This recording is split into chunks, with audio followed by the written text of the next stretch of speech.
So well done. You've made it through 2 days in a windowless room. Congratulations. And thank you for staying this long till the end.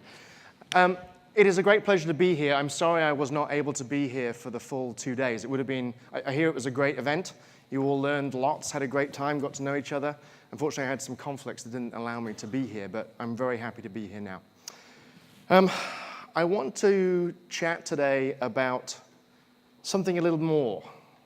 What might be beyond the things we're thinking about today with the Internet of Things.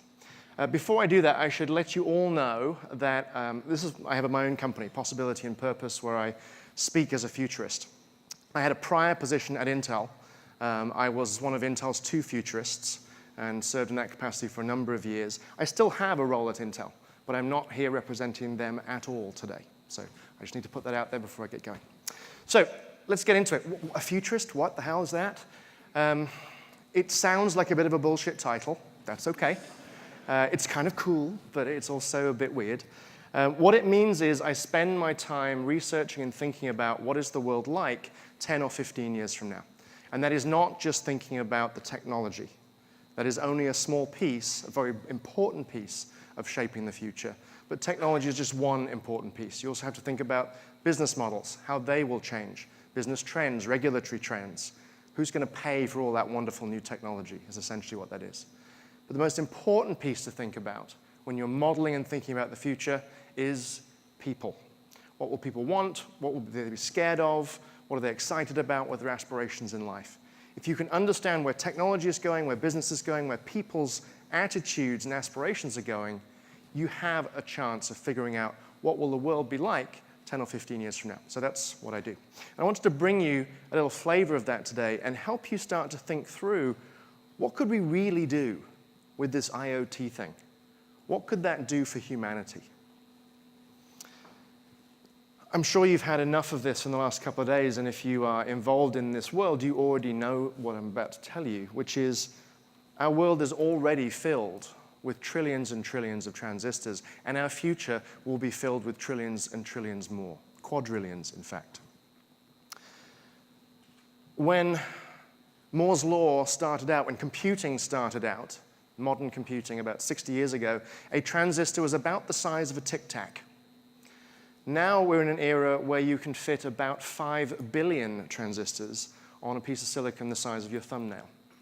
We've come a long way. Moore's law has done amazing things for computing and its capabilities and the impact on the world. What I'm here to tell you is that Moore's law is going to continue. It may slow down, and there's a very legitimate discussion and debate about how fast that will go. But there will be other exponentials. There will be other technology breakthroughs that continue to push the boundaries of computing. And we are maybe in the last 10 years or so of Moore's law as we know it. And so we're finally going to get the payoff, right? Moore's law is an exponential law, and all the goodness comes at the end in an exponential. So it's kind of a you ain't seen nothing yet era. So we are living in Moore's era. And we have this choice of we can either, every generation, take a piece of silicon and shrink it and get a resultant reduction in the amount of costs and power consumption of that piece of silicon, or we can integrate more stuff and make it more clever. If you follow those over generations and generations and generations, you get to where we're headed now, where you have the Internet of Things, endpoints, the edge on the right, and the cloud on the left. And those things are going to continue to get smarter and smarter, and smaller and smaller. What it's enabling us to do is bridge this gap between the physical world that we all live in and the digital world that we can optimize at the pace of Moore's law. And the structure of what I want to talk about today is, firstly, Moore's law is going to give us these tiny, tiny computers. We'll dig into that. Those tiny computers that exist in the physical world and will be connected to many sensors and actuators in the physical world are connected to these massive computers. Currently the cloud, high-performance computing, but imagine where that will go in a decade. They're connected in ways that allow the physical to become digital, to sample the world, to turn it into something that those big, massive computers can ingest. And then in return, we're able to take the digital and make it physical. Let's dig into each of those four, because if you look at those, it reveals where we're headed and what the right questions are to ask about what's next. Let's start with tiny, tiny, tiny computers. This is the millimeter squared computer from the University of Michigan. It doesn't do much yet, but it's possible to build a computer that is a millimeter on a side. You apply Moore's law to that, you can imagine where tiny, tiny computers will be in 5 or 10 or 15 years from now. The ability to put them into anything and everything that we want in the world for essentially zero cost. They're also getting incredibly cheap. This is a $9 computer that you can order on Kickstarter right now. And they're going to get a lot cheaper than that. So you can imagine a time when computing at the edge costs next to nothing. If that is the case, why would you ever make a dumb object again? If the marginal cost between making a dumb object and a smart object is nearly zero, every object, where there is utility in it being smart, will become smart. And those objects will not just be smart, they'll also be connected. You can start to do interesting things once they're connected. And about 4 out of 5 of all of the embedded computing objects in the world today are still unconnected to the internet. Once you connect them, you can start to do interesting things. This sort of silly example I'm using here is a teddy bear. How many of you had a teddy bear when you were a kid? Show of hands here. Okay, most of you. Any of you still have teddy bear? Okay, thanks for admitting it, Maria. Teddy bears are really good for one thing, cuddling. Really good for cuddling, snuggling, making you feel safe. But what if a teddy bear was smart and connected? What could you do with that object then? If you put a camera in that teddy bear to give it the ability to see, and that is a major breakthrough we'll see in the next 5 years as machine vision becomes good, workable, and ubiquitous, then suddenly maybe I can have a teddy bear that can read a book to a child. Maybe I can start to do other things with that teddy bear. We'll come back to that thought in a moment. Here's an example of something that is happening right now. I ordered one last week. I'll get it when it rolls off the production line. This is the Connected Dinosaur. It is connected to an AI engine that allows a kid to have a conversation with it. This kid, if you've not seen this thing, check out the video on YouTube, the Cognitoys Dinosaur. It's a really interesting proposition. It gives a kid something to help them learn, to help them read books, to help them get stories. It's a very interesting proposition because you're putting intelligence not in the device itself, but connecting it up in the cloud. This is going to lead us to a whole new set of business models. How much is that teddy bear that can read a book to a child worth? 50 bucks? 60 bucks? Don't know. Maybe I sell it for 60 bucks. Or maybe I sell it for $10 and the reading service is $5 a month. And if you want to just have English, that's $5 a month. If you wanted to read a book that's written in English and translate it into Arabic or Chinese or French, well, that's a language pack. That's another $3 a month.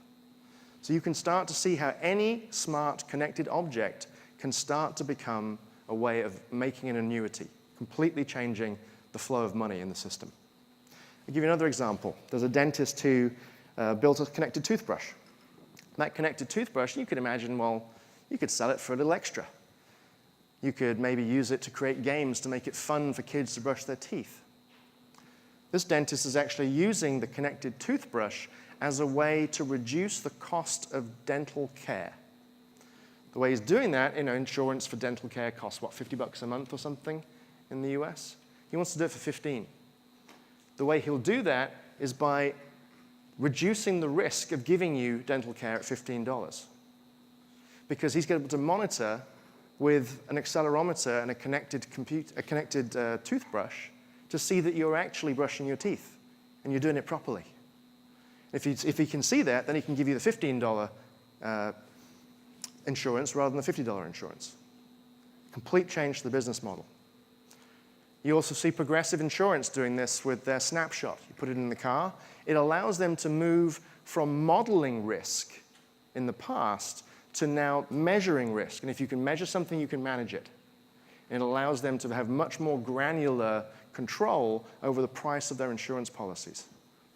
Rather than being told as a 17-year-old male, You know, 17-year-old males drive bad. If you can prove with this kind of device that you don't drive bad, you deserve to have lower premiums. You're seeing these devices, these tiny computers, show up in all sorts of places. The Amazon Dash button allows you to move the point of decision for a purchase to the moment where you realize, oh crap, I'm out of Tide. Similarly, you're able to move the point of information to the point of decision. This is an example of the Enchanted umbrella. This is some work that's going on at the MIT Media Lab, where rather than have to look at an app to see that, do I need to take an umbrella? Is it going to rain? We're in San Diego. I know. It doesn't happen here ever. I live in Portland, Oregon, where this is a big deal for us. It's a big deal. But rather than have to look at the app and look at yet another shiny screen and click through, okay, what's the weather going to be? Do I need an umbrella? This is a smart connected umbrella. The base of the handle has a light in it. It is connected to the weather forecast, and it will tell me, it's going to rain, you might want to take me. Similarly, MIT has created this Enchanted wallet. It's very nice to go out on a shopping spree and just get the credit card out and do some damage. Zzz, zzz, zzz. Big shopping bags, here we go. You have no idea when you're shopping, most of us, do I have enough money to cover this? This is a wallet with a hinge in it, which the strength of the hinge can be changed based on the level of your bank account. So as you start to get less funds, it becomes harder to prise it open. They also have another version with a little bladder in it, an air bladder. So in your pocket, as your bank account swells, so does your wallet. It's pretty cool. Some great examples of the way people are thinking through how you might add value and create signals to people about things in the world in new ways. If you're interested in that, I highly recommend David Rose's book, Enchanted Objects. He's a great, great guy. What this is leading us to is an era where we are looking at products as potentially all being services. We may move to a world where everything is $1 a month, $2 a month, $5 a month, and we stop buying things. There are models of connectivity where you're just having objects that are connected to the cloud, and they're doing that connection because they want to get to essentially what is an on-demand supercomputer. So that teddy bear that wants to use language translation services in the cloud, for example. Or maybe you want to get to analytics. With machine learning, deep learning techniques, that capability is just going to get better and better over time. Moore's law is going to allow those devices, those connected devices, to become cheaper, to become physically smaller, to become more natural, because as well as getting smaller, they're going to get more capable. So you'll be able to have local processing to handle voice, gesture, other types of experiences. And on the other side, you're going to have a cloud that gets more and more capable, more and more ability, and faster over time. And because of the deployment of 5G, these things are going to feel like they're coming much closer together. As latency drops, and as we get higher speed connections with 5G in the next 5 years or so, that's going to really start rolling out. We're going to have a lot of these connected objects that feel much smarter than they really are. The other way you can think about this is in a loop. So you have a physical object that is sensing the real world, interpreting it in the cloud, and then acting upon it locally. I'm not telling you anything you don't know. You're all here for an IoT event. So what are these massive computers going to do? Well, they're there to make data-driven decisions. In many industry sectors, we still see lots of people who are employed to make decisions using that. They use their gut, they use their experience of 20 years in the industry, and they're valued for that. That is going to start changing as we're able to gather more and more data and unlock the power of that data. Lots of people just gather data crazily as much because we know we should keep it, just in case. Once we figure it out, it'll be great. It's really about understanding how do you unlock the power of that data, not just to do diagnostic, which helps you figure out what happened in the past, but to do predictive analytics to figure out what might happen next, and prescriptive analytics to help you figure out what should I do. I have to make this decision, which way is the right way to go? What product should I develop? What market should I go to? How should I evolve my brand? How should I rejigger my production on the floor? Because these analytics, you give them enough data, they will spot patterns that not a single human being will ever see given 1,000 years. My clicker's not doing its thing. There we go. And an example of that is precision agriculture. And I know that there's been some discussion about this here this week, but the ability to, at a very granular level, rather than just indiscriminately spraying water all over a field and hoping for the best, and some are just completely soaked and some don't get enough. It's kind of a water problem here in California. To be able to granularly provide every plant with exactly the water, the nutrients, the fertilizer, whatever it might need, is going to be a huge IoT loop. I'll give you another fun example. Smart cows. It's like military intelligence. Smart cows. These are some cows. They're looking at you like, don't eat me. They are smart cows now because they are connected cows. This is a program that's been going on with Fujitsu. They figured out that if you put a pedometer on a cow and measure its steps, you can get insights into what's happening. If you are a cow farmer, making more cows is a good thing because more cows can be sold for whatever. Making more cows isn't as easy as you might think. There's a certain window when a lady cow is ready to make baby cows. Figuring out when that is important to your business if you're a dairy farmer. Turns out, if you look at the steps for a cow, they literally become hot to trot. The number of steps increases a number of hours before they go into estrus and are therefore able to be fertilized. Not only that, they found out that if you know exactly when that moment starts, from when the cow literally starts to go, here we go. If you know that, there is a period of time when if you're inseminated by the bull in this window, you're going to have a lady cow, and if you're inseminated in this window, you're going to have a boy cow. Again, important information. Now, who would have ever really figured that out if you hadn't measured the steps? And who knew to measure the number of steps that a cow takes? So the question is, what were you optimizing for in that scenario? Because IoT is always about optimization. As you go around that loop, whether it's once a day or 1,000 times a second, you're learning something, and the action you're taking is you're optimizing for something else. In the case of precision ag, you might be optimizing for minimizing water usage. You might be optimizing for baby cows, female cows. You have to know what are you optimizing for when you're creating an IoT control loop. And all too often, when we optimize things, we go to what we know how to do. For 30 years of IT now, in the client-server era, we have used computing to optimize for the things that mattered. Productivity and efficiency. Productivity and efficiency. Let's do more. And that's great. We've seen incredible advances in business as a result.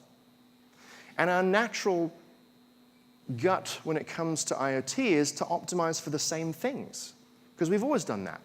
To optimize for resources. How do I use less labor? How do I do it in less time? How do I use less energy? How do I use less compute intelligence? How do I make more efficient use of capital? That's a natural thing to want to do. But there are other layers above that that we can start to access as we use IoT in the cloud. So for example, you could start to look for business results. These are the things that we've optimized for years. Productivity, efficiency, quality, that kind of thing. Risk. But above that, you might want to optimize using IoT to make your business more sustainable, to make them more flexible, to make your environment more responsive to human needs. Above that, you might want to optimize for outcomes. If you're in the healthcare industry, maybe you want to optimize for healthcare outcomes and results. Public health, for example. You might want to optimize for safety. You might want to optimize for human mobility, get more people to move around a city, whatever it might be. But ultimately, we're optimizing for human elements. How do we optimize to improve human happiness, human interaction, creativity, to create more delight, to make humans feel more connected to each other? If you are a theme park company whose brand is about creating happiness, can you use IoT to optimize for guest happiness and not to optimize for queue length? How do you up-level thinking? So my challenge to you is, before you do any IoT deployment, step back. Don't immediately go to that productivity efficiency space that's so familiar. I mean, that's great stuff, and we should continue to do it. But ask yourself the really tough question. Get into the philosophy space. Have a glass of wine, hang out with some people, put some nice music on. Just relax and think, what am I really trying to do here? What is the end result I really want? And if you're managing a brand, think about, what does my brand stand for? And how could I use my IoT deployments to enhance the delivery of whatever my brand stands for? Because often you're optimizing for humanity in the system.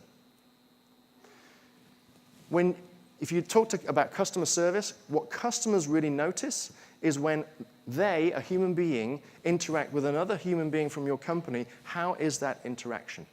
What is the quality of that interaction? That is how they perceive your brands.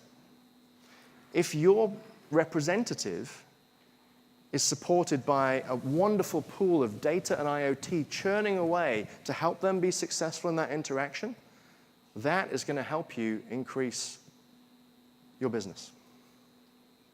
Let me give you an example. Ziosk has been deployed. It's a tabletop tablet that you see in Olive Garden and Chili's and a number of other restaurants. When they've deployed those, it takes orders at the table, allows you to get your bill and check out. Kids can play games on it. You get the menu on it. When they deployed this, the management team at Chili's made a very conscious decision to not use this to remove people from the system. They wanted to use it to optimize the humanity in the system. So what they did was, they put this thing in there, but they didn't change any of the staffing.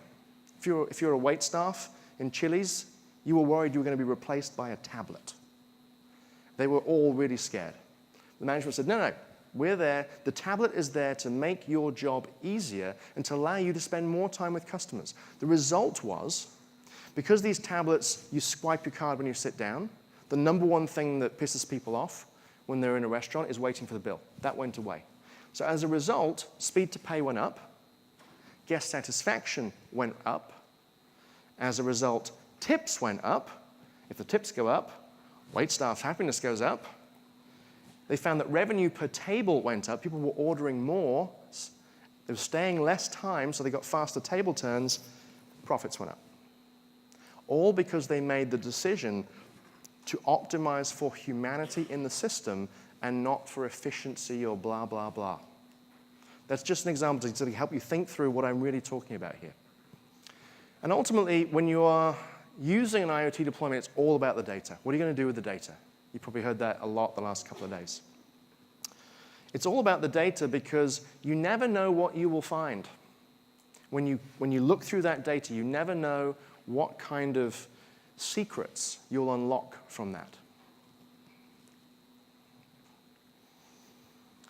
This is a hydrometer. Hydrophone, sorry. Hydrophone it's basically an underwater microphone. In China, they were trying to figure out when is this Yangtze River monster beast going to flood next so that we can move people out of the way and save hundreds or thousands of lives. Turns out the fish know. The fish upstream the Yangtze River chatter. And if you have a microphone hung in the water and you're looking for that fish chatter, you can accurately predict when the river is going to flood downstream. Who knew? But until you start looking for correlations in seemingly unrelated data sets, you will not get those kind of insights. So new value is going to be created, and human advancement will come from the analysis of seemingly unconnected data. What this means is, if you are measuring stuff, I encourage you to open source your data wherever you can, because you never know what someone else might be able to do with your data to create something cool and new, or to maybe save lives, or to get some insight, and maybe a whole new set of businesses will be built on top of that. Physical becoming digital. We are seeing an era where physical things are becoming digitized very, very easily. RFID on clothes in stores. GPS means that we're all located on the planet at any given time, and so are the cars. What we're doing is we're pushing things into what I call the fifth dimension, where you don't just have 3 dimensions in space and then drift through time, the 4th dimension, but everything has a data dimension. Everything is represented in the digital world. Once it is, you can start to do really extraordinary things. And we have an opportunity to start building planetary intuition, to predict what might happen next by understanding what just happened and what happened a long time ago. We're potentially in the era of being able to manufacture luck, to be able to offer serendipity as a service. What I'm talking about, and when I'm done with this talk and I need to go back to the airport, if I walk outside and there's a cab waiting there, I go, oh, that was lucky. No, that should not be lucky. The world should just know that I need to go to the airport and there's a cab waiting there for me. That's my car. The world should be organized to be an easier place. If we can get enough information, enough insight, we can start to actually manufacture luck. So finally, very quickly, digital is also becoming physical. And when digital things become physical, we also know that digital threats become physical threats. I'm sure you've talked a lot about security in the last couple of days, so I won't dwell here. But I'd encourage you all to start thinking about security first. Don't add it as an afterthought, build a cool thing and go, well, we better make that secure. Understand that there are smarter people than you. However smart you are, there are more people who are smart than you trying to get into your thing and break it. And if that's the case, you need to start designing security in the future, which is not just about keeping the bad guys out, but assuming they will get in. And if they do get in, figure out how to slowly degrade things and safely take the thing off the network and fix things. Robots for a long time have been trapped in the pages of science fiction novels. And we've all been waiting. When am I going to have robots? When am I going to have robots? Well, by 2019, IDC predicts that robots are going to be a $135 billion market. We're going to have a lot of robots roaming amongst us pretty soon. They, for a long time, were kept inside cages because robots could not be in the same space as humans, not safe, right? We're a squishy collection of soft, warm organs, and robots are very powerful mechanical things, don't mix well. In the next 5 years, robots will be able to see, hear, and understand the world in a way that allows them to safely coexist with us. We're also going to need to have robots right now are fixed. They're going to become autonomous, to be able to make decisions on the fly. And we're going to need to make sure that those robots are ethical. As soon as you put a robot into a place where a human being once was, you're going to have to start having them make decisions in a way that you would hope the human being would make decisions. This means that not only do engineers have to work, mechanical engineers and electrical engineers work together with ergonomics engineers, but now ethicists have to be involved. Human mobility is going to be completely redefined as we start to get these robots that have 4 wheels on them and 4 seats inside. We will see people have access to mobility who've never been able to do so before. And not just drunk people, although that's an important category. Also old people, young people too young to drive, people unable to drive for whatever reason.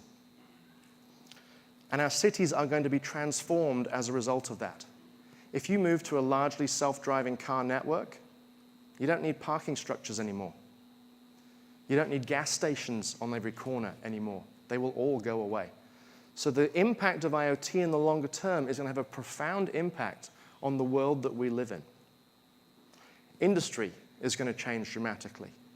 Industry 4.0 completely redefines the way we might have factories in the future. We're going to have factories that are optimized for mass customization, because that is what everybody wants. Using autonomous machines essentially turning factories into what is a remote cloud printer. So you can design something, ship it off over the internet, and have it printed at a factory and sent your way. That means that the whole chain has to happen digitally. We will see the rise of simulation and testing as a service, and that everybody will be able to collaborate on designs. So I could design something, put it out there, someone could add something to it, ship it on to somebody else. That means we're going to have a completely new payment architecture for the rights of that. How does everybody in that chain get acknowledged and paid for their contributions? Robots need to be teachable.